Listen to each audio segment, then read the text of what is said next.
How to become more positive in life. You know, everyone talks about being positive, like it's this magical secret formula. Oh, just think positive and your life will transform. Really? Because last time I checked, no amount of positive thinking made the rent go down, fixed my car when it sounded like a dying walrus, or magically put money in my bank account when Netflix Auto renewed. But here's the truth. Positivity isn't about pretending everything is fine. It's not about faking a smile when your boss is breathing down your neck, your kids are screaming in the back seat, and your phone battery is at 1%. No, real positivity is about choosing how you see the world, even when life throws chaos your way. It's about deciding, okay, this situation sucks, but I'm not going to let it suck me dry. So today, we're going to talk about how to actually become more positive in life, not in the fake Instagram quote way, but in the real, messy, human way. And yeah, I'll throw in some laughs along the way, because if we can't laugh at life, then honestly, what's the point? Chapter 1. Positivity isn't pretending, it's perspective. Let's start with a hard truth. Positivity doesn't mean ignoring problems. It means facing them differently. Think about it. 2 people lose their jobs. Person A goes, well, my life is over. I'm doomed. Everything is terrible. Person B goes, this sucks, but maybe it's a chance to find something better.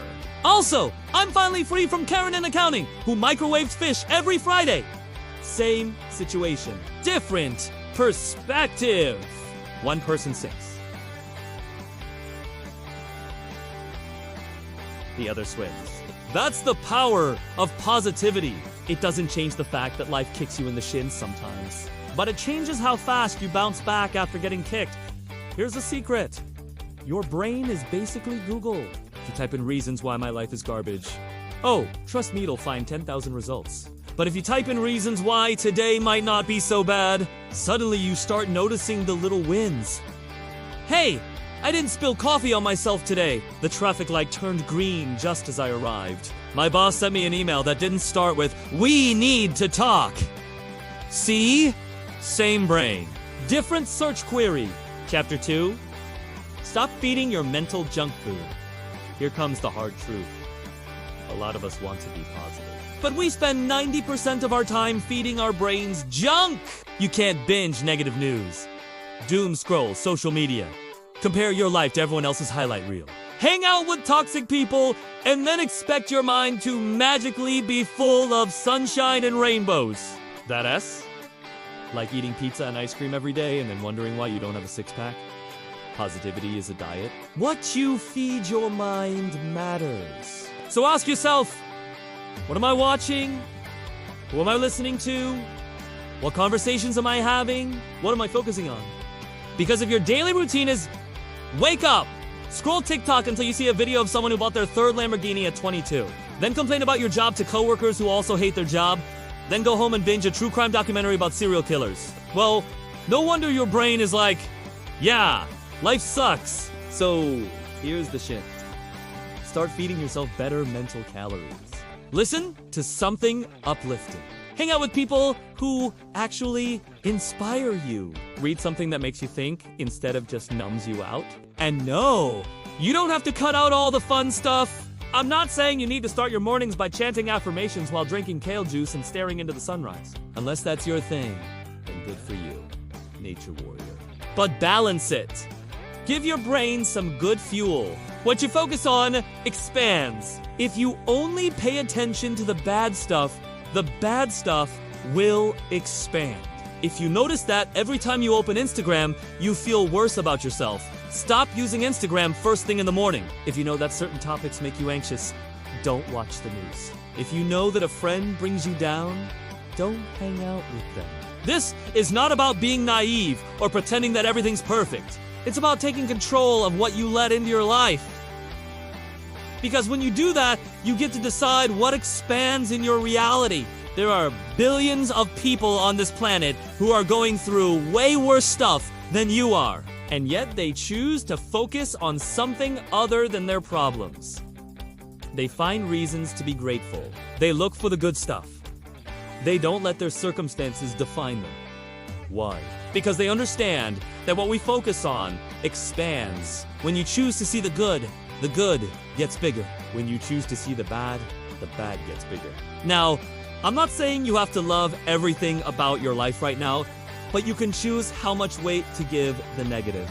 For example, let's say you're in a long-term relationship. Maybe things haven't been great lately. Maybe you fight more than you'd like.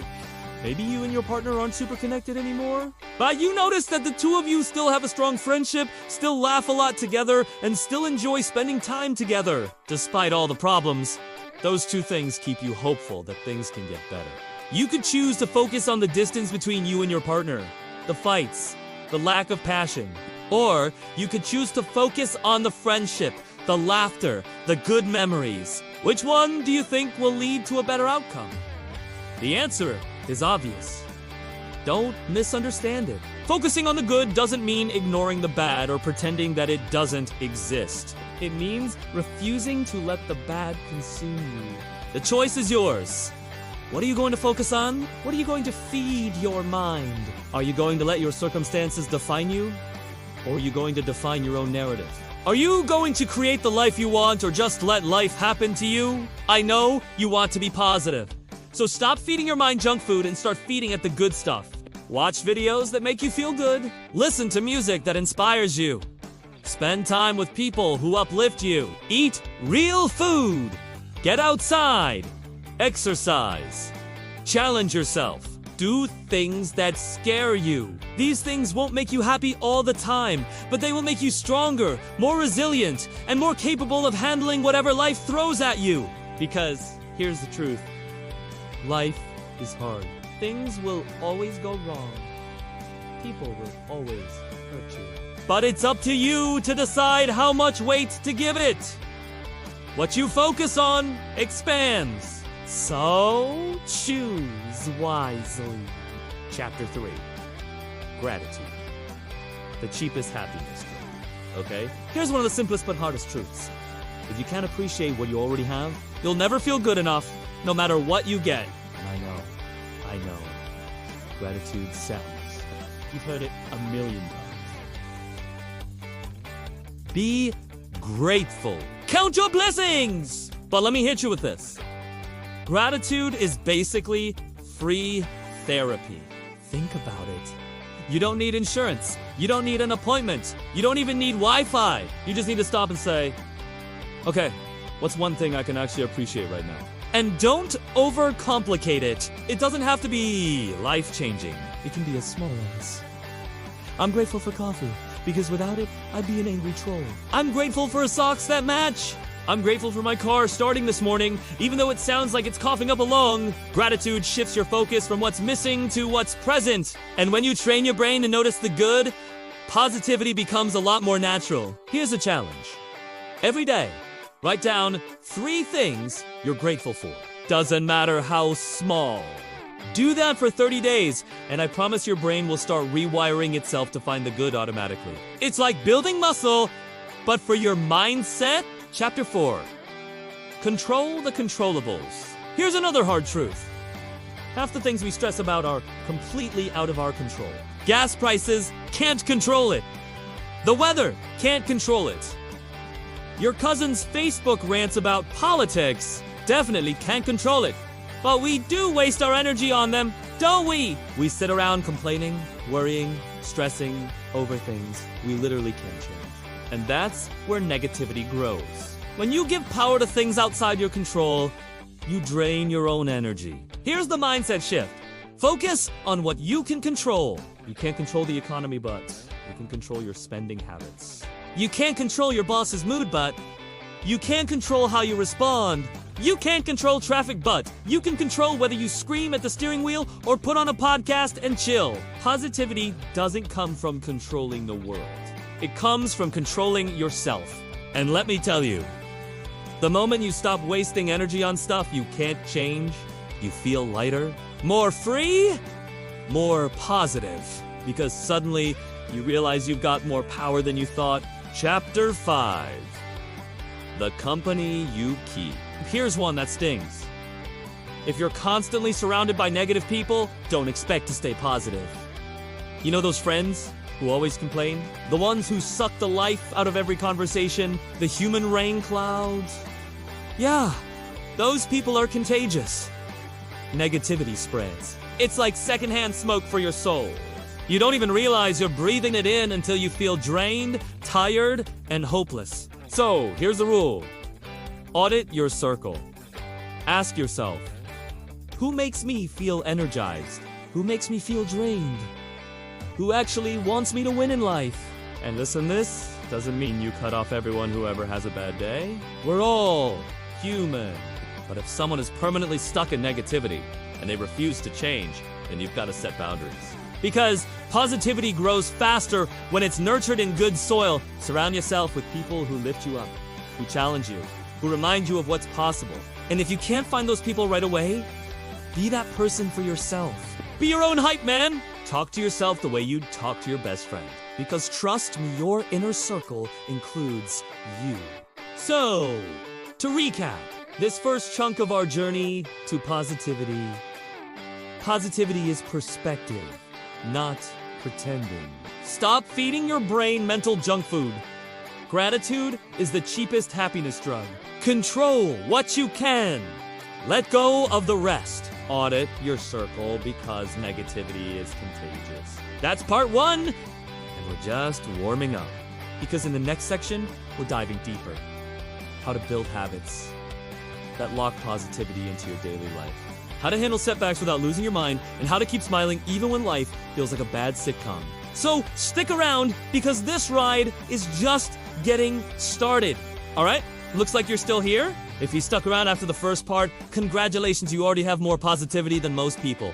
Because most people tap out the moment they hear the word gratitude. They're like, gratitude? Nah, I'll just keep complaining about how my Wi-Fi is too slow. But not you. You're still here. And that means you're serious about becoming more positive in life. So, let's go deeper. Because here's the thing. Positivity isn't just a mindset. It's also a habit. If you don't practice it, it fades. Think of positivity like brushing your teeth. If you skip one day, fine, no big deal. But if you skip a week, a month, a year, pretty soon, nobody wants to be around you. Same thing with your mindset. You can't just decide to be positive once and expect it to stick forever. You've got to maintain it.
Chapter 7.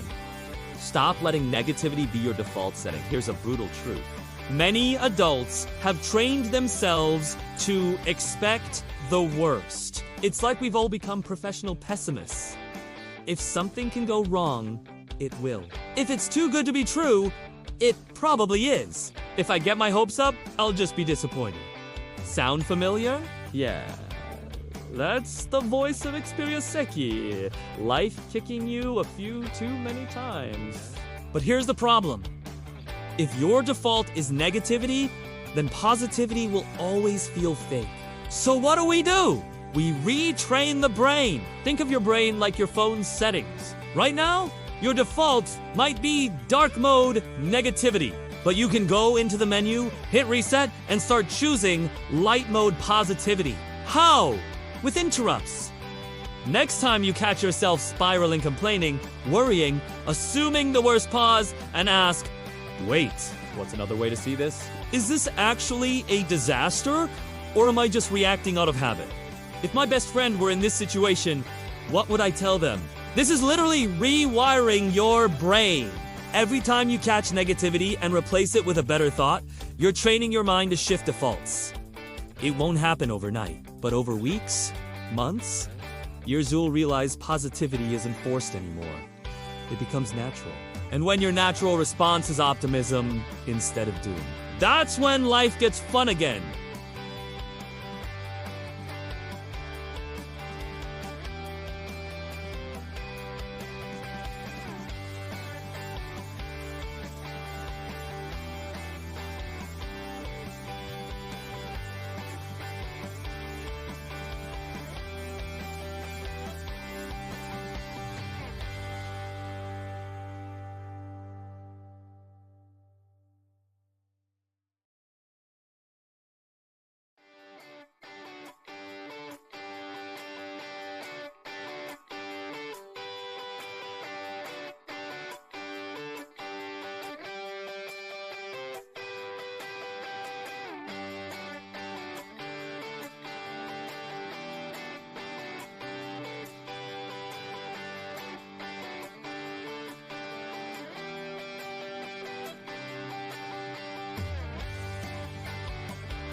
Chapter 9.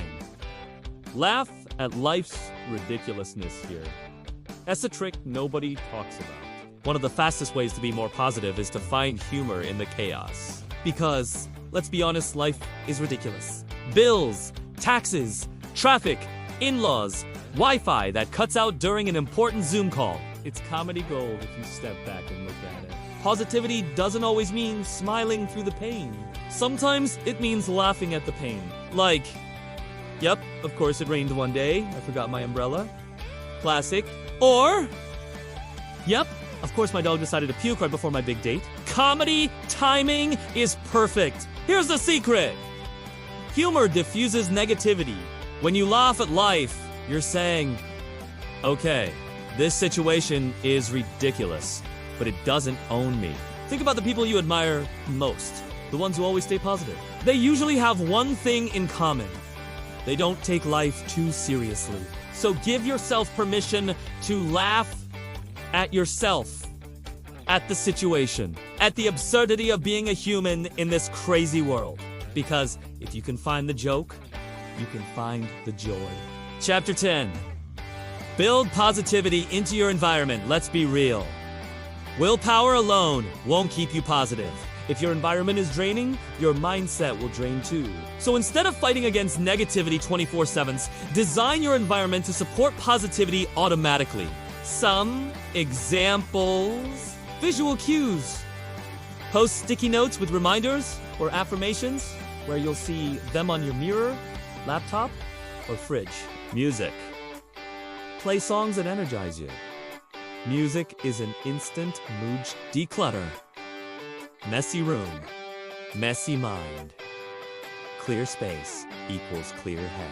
Digital diet. Unfollow accounts that make you feel inadequate. Follow accounts that inspire you instead. Think of your environment as the background music of your life. If it's full of negativity, your brain will pick up that tune without realizing it. But if you fill it with small, positive triggers, your brain automatically stays lighter. This isn't about perfection. You don't need to turn your house into a Pinterest board. Just set yourself up so positivity isn't a fight, it's the natural flow. So let's recap what we've covered in this section. Win the morning, win the day. Stop letting negativity be your default. Motivation is a myth action, builds positivity. Laugh at life's chaos, because humor is power. Build positivity into your environment so it supports you. See? Positivity isn't about forcing yourself to be happy all the time. It's about making small choices daily, consistently, that slowly transform your whole outlook. And in the next part, we're going to dive into the toughest test of positivity: setbacks. Failures. And those moments when life straight up punches you in the gut. Because it's easy to be positive when everything's fine. The real skill? Staying positive when everything's falling apart. So stick with me, because part 3 is where we'll separate the amateurs from the pros.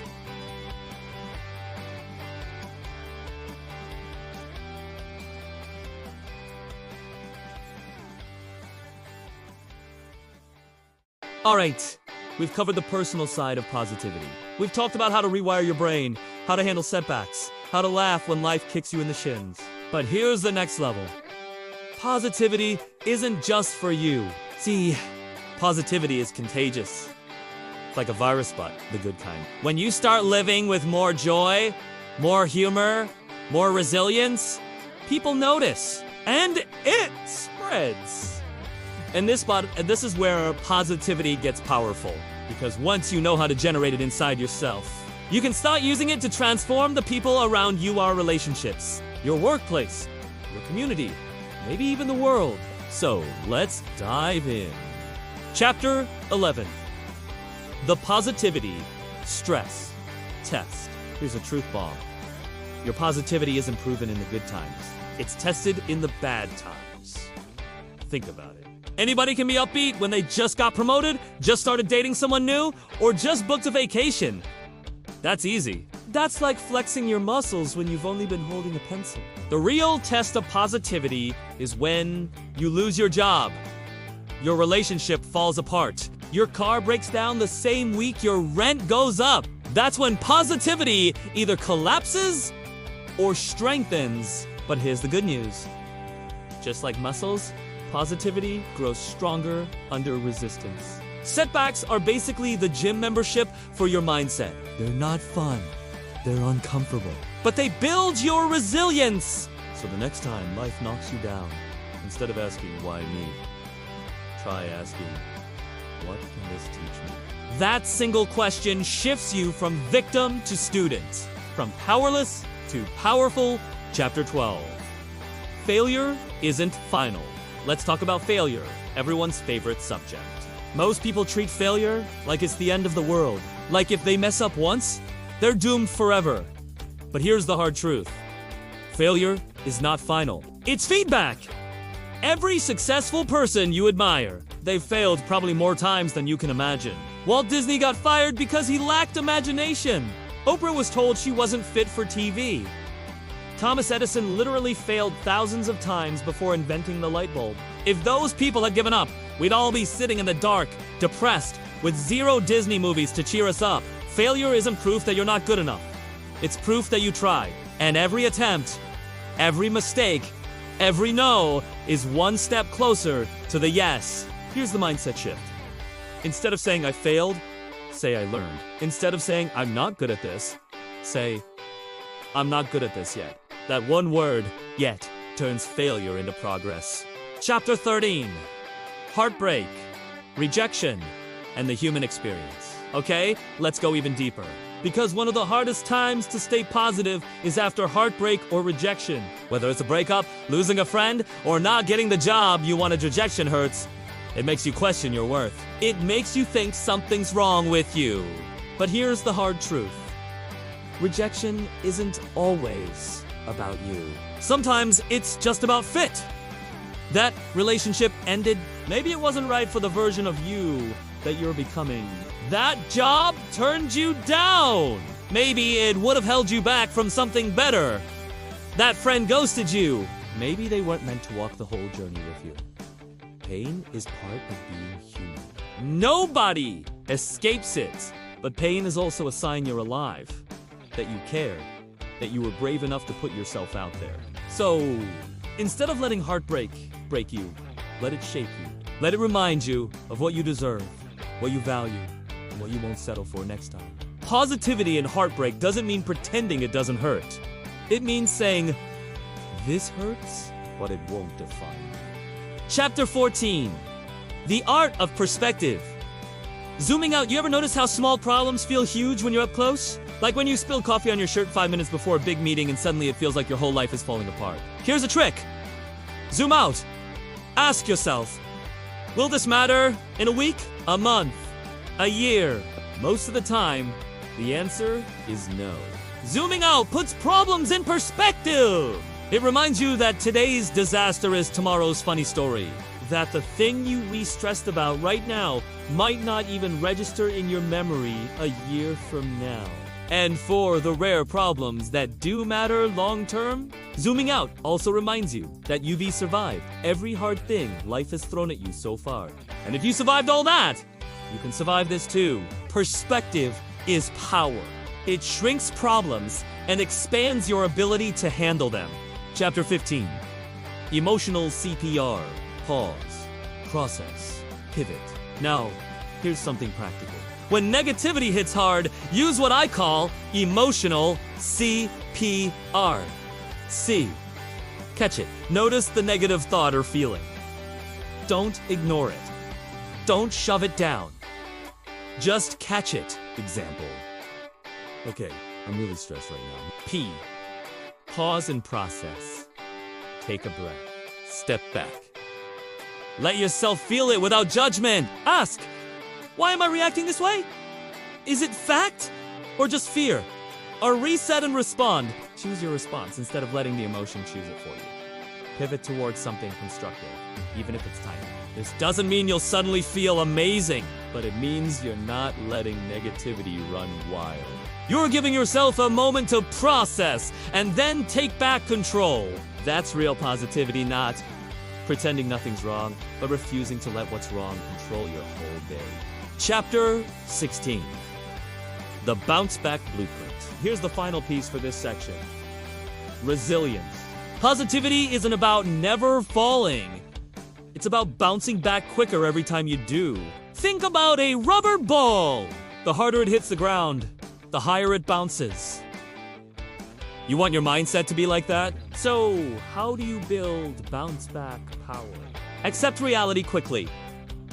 Stop wishing it were different. Deal with what is. Find a lesson. Ask, what can I learn here? Take one step forward. Doesn't matter how small. Just move. Action heals. Reframe the story. Don't make the setback your identity. Make it part of your growth. Every time you bounce back, you build confidence in your ability to handle life. And that confidence is the foundation of lasting positivity. Because when you know you can handle whatever comes your way, you stop fearing the future. So, let's recap the survival kit for positivity in tough times. Setbacks are the gym for your mindset. Failure isn't final, it's feedback. Heartbreak doesn't define you, it refines you. Perspective shrinks problems when you zoom out. Use emotional CPR to pause, process, and pivot. Resilience is your bounce back superpower. C. Positivity doesn't mean your life will be free of problems. It means you'll be free from letting problems control you. And when you realize that event, the worst storms start to feel survivable. Because you know the sun always comes back out. Now in part 4, we're going to flip the switch from surviving negativity to thriving with positivity. How to spread it, share it, and actually use it to change not just your life, but the lives of the people around you. Because positivity isn't just personal, it's contagious. And if you can master it, you can literally change the world around you. So let's keep going. All right, we've covered the personal side of positivity. We've talked about how to rewire your brain, how to handle setbacks, how to laugh when life kicks you in the shins. But here's the next level. Positivity isn't just for you. See, positivity is contagious. It's like a virus, but the good kind. When you start living with more joy, more humor, more resilience, people notice, and it spreads. And this is where positivity gets powerful, because once you know how to generate it inside yourself, you can start using it to transform the people around you, our relationships, your workplace, your community, maybe even the world. So let's dive in. Chapter 17. The ripple effect. Here's a crazy fact. Your mood literally affects the people around you, even strangers. You've seen this before. Ever walked into a room where everyone was stressed and angry? You feel it instantly. Like the air is heavy. You can almost taste the tension. Now flip it. Ever walked into a room where someone is laughing uncontrollably? Even if you don't know what's funny, start smiling too. That's the ripple effect. Positivity spreads. Negativity spreads. And you get to choose which one you're putting out there. So when you decide to live with more positivity, you're not just changing your own life. You're changing the energy of every room you enter.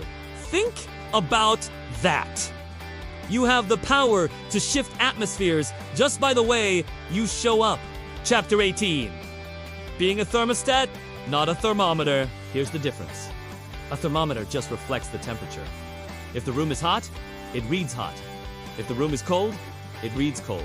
A thermostat sets the temperature. Most people are thermometers. They mirror whatever energy is around them. If people complain, they complain. If people are negative, they get dragged down too. But positive people, they're thermostats. They walk into a room and set the tone. And no, this doesn't mean you need to be fake or happy all the time. It just means your intention.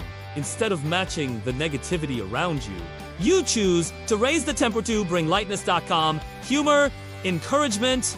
So the next time you're around negativity, ask yourself, am I being a thermometer or a thermostat? Then choose to lead with positivity. Chapter 19. Positivity in relationships. Let's talk about relationships because positivity here can change everything. We all know couples or families where negativity is the default. Constant criticism. Sarcasm. That's not funny, just mean. Petty arguments about who left the socks on the floor. That stuff eats away at connection. But when you bring positivity into your relationships, even small things create massive shifts. Compliments, gratitude, humor, choosing to highlight the good instead of nitpicking the bad. Try this. For every criticism, give 3 compliments. For every complaint, share one thing you appreciate. For every moment of frustration, try finding a moment to laugh. Relationships thrive on positivity the same way plants thrive on sunlight. Without it, they wither. With it, they grow strong. And here's the kicker. Being positive in your relationships doesn't just make them better, it makes you happier too. Because love multiplies when you give it. Chapter 20. Positivity at work, even if you hate your job. Okay, I know some of you just rolled your eyes. Because positivity at work sounds impossible when your boss thinks team building means unpaid overtime.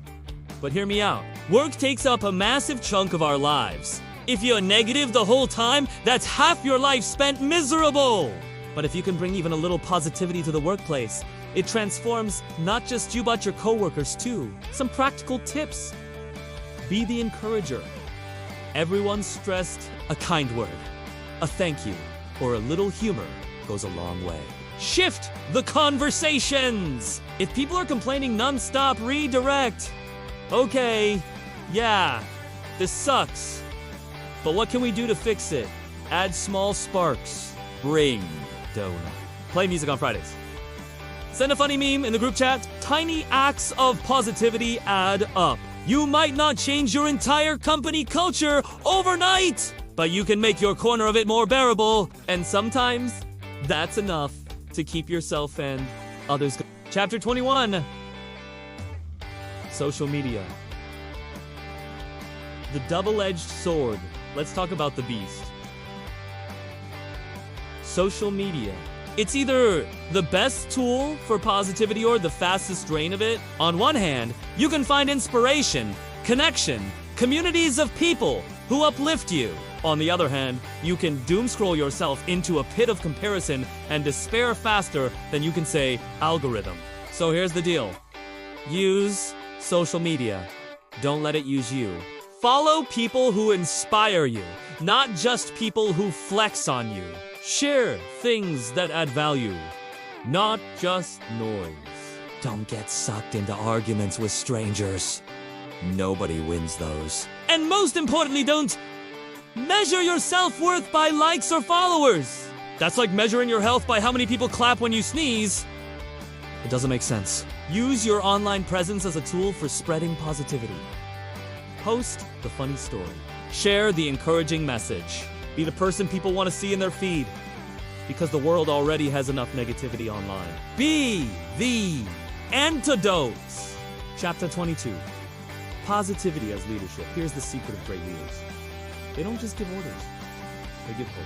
Think about the people who've inspired you the most. Teachers, mentors, coaches, bosses. Odds are, they weren't just smart. They weren't just skilled. They made you believe. That's positivity in action. Leadership isn't about having power, it's about empowering others. And the fastest way to do that is through positivity. By seeing the best in people. By encouraging their growth. By giving them courage when they doubt themselves. And here, the best part? You don't have to be the CEO to lead this way. You can be a leader in your family, your friend group, your community. Because leadership is simply influence. And when you influence people toward positivity, you become a light in their lives. Chapter 23. Legacy of positivity. Here's something that'll hit deep. Someday, people will talk about you when you're gone. And they won't just remember what you achieved. They'll remember how you made them feel. Think about it. The relatives you loved most, the friends you cherish, the people who impacted you, they left a legacy of positivity in your life. So, the question is, what legacy are you leaving? When people think of you, will they remember your constant complaints, your negativity, your bitterness? Or will they remember your encouragement, your laughter, your ability to find light in dark? Positivity isn't just about making your own life better. It's about leaving behind ripples that last long after you're gone. So, to recap this section, your positivity ripples outward and affects everyone around you. Be a thermostat, not a thermometer set the tone. Don't just reflect it. Relationships thrive on positivity, like plants need sunlight. Even at work, you can bring sparks of joy. Social media can drain you or empower you. Choose wisely. True leadership is rooted in positivity. And your ultimate legacy isn't what you do, but how you make others feel. See, positivity isn't just self-care. It's service. It's impact. It's the gift you give to the world, one interaction at a time. And in part 5, the final stretch, we're going to bring it all together. The daily blueprint for a more positive life, the mindset hacks, the funny reminders, and the ultimate call to action to actually live this out. Because knowledge is nice, but action is everything. All right, my friend, we've been on quite a ride, haven't we? We've talked about perspective. We've laughed at life's chaos. We've tackled failure, heartbreak, setbacks, and even annoying coworkers.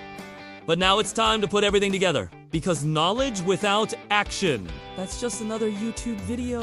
But if you take what you've learned here and actually live it, your entire life can transform. So let's talk about the daily blueprint for positivity, the habits that lock this in, and the final hard truths you need to carry with you. Chapter 24. The daily blueprint. Let's be practical. Here's a simple 5-step daily routine to hardwire positivity into your life. 1. Morning prime, 5 minutes. Before you touch your phone, do 3 things. Take 60 seconds to breathe. Say out loud one thing you're grateful for. Move your body, stretch, walk, dance, whatever. This sets the tone for your whole day. 2. Midday reset, 2 minutes. At lunch or on break, pause. Ask yourself, What's going right today? Even if it's tiny. This interrupts negativity before it piles up. 3. Evening reflection, 5 minutes. Before bed, write down 3 wins from the day. Doesn't matter how small. It trains your brain to close the day on a positive note. 4. Positivity triggers. Have 2, 3 go-to things that instantly lift your mood.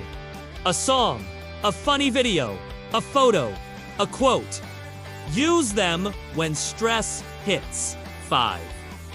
People power.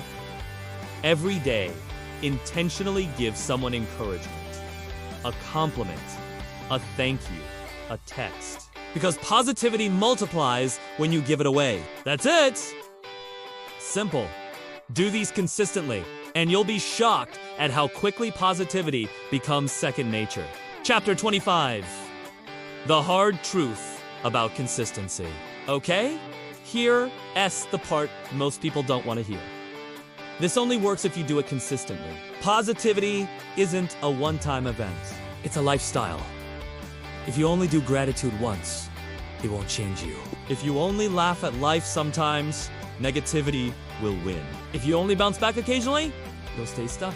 But consistency builds momentum, and momentum builds identity. Sooner or later, you stop saying, I'm trying to be positive, and you start saying, I am a positive person. That's the shift from effort to identity. And yes, it's hard at first. You'll forget. You'll slip. You'll complain. You'll get discouraged. That's normal. But don't quit. Don't expect perfection. Just keep coming back. Because the only way to lose is to stop. Chapter 26.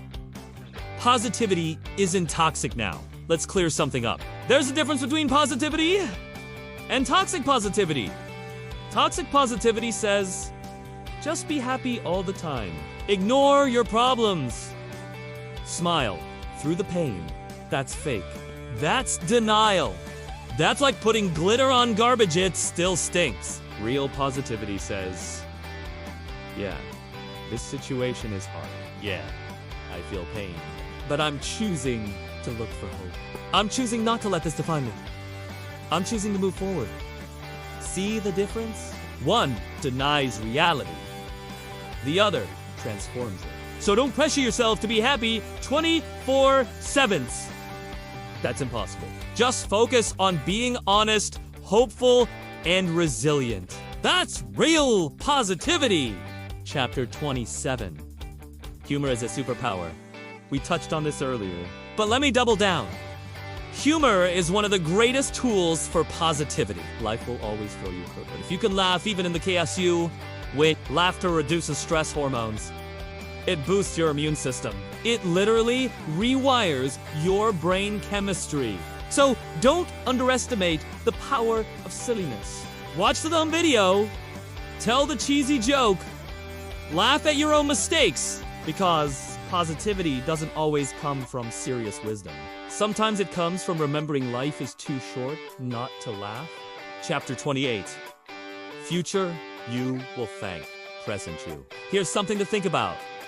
The version of you 6 months from now, a year from now, 5 years from now, depends on what you do today.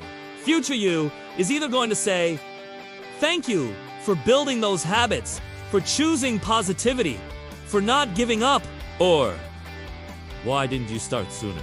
Positivity compounds over time. The small things you do today, gratitude, laughter, resilience, kindness will ripple out and create a life that feels completely different tomorrow. So when you feel like quitting, just picture future you. Are you giving them a gift or giving them a mess to clean up? Chapter 29. The power of choice. At the end of the day, positivity comes down to one thing: choice. You can't always choose what happens to you, but you can always choose your response. That's your power. That's your freedom. That's what nobody can take from you. And the truth is, positivity isn't about changing everything around you. It's about changing what's within you. Because when you change, that suddenly everything around you feels different too. So, the real question is, what will you choose? Chapter 30. The final call to action. Let's bring this home. Positivity isn't magic. It's not reserved for lucky people. It's not fake smiles or blind optimism. It's perspective. It's habits. It's resilience. It's humor. It's service. It's choice. And if you've made it this far through all 5 parts, all these words, all these truths, it means you're ready. You're ready to stop waiting for positivity to show up and start creating it. So here's my challenge to you. For the next 30 days, live this out. Do the blueprint. Practice the habits. Interrupt negativity. Spread encouragement. Laugh more. Choose hope. And then watch how your life shifts. Watch how people respond to you differently. Watch how even the hardest days start to feel lighter. Because positivity isn't just about surviving life. It's about enjoying it, thriving in it, creating a legacy with it. And if you commit to, that you won't just become more positive. You'll become unstoppable.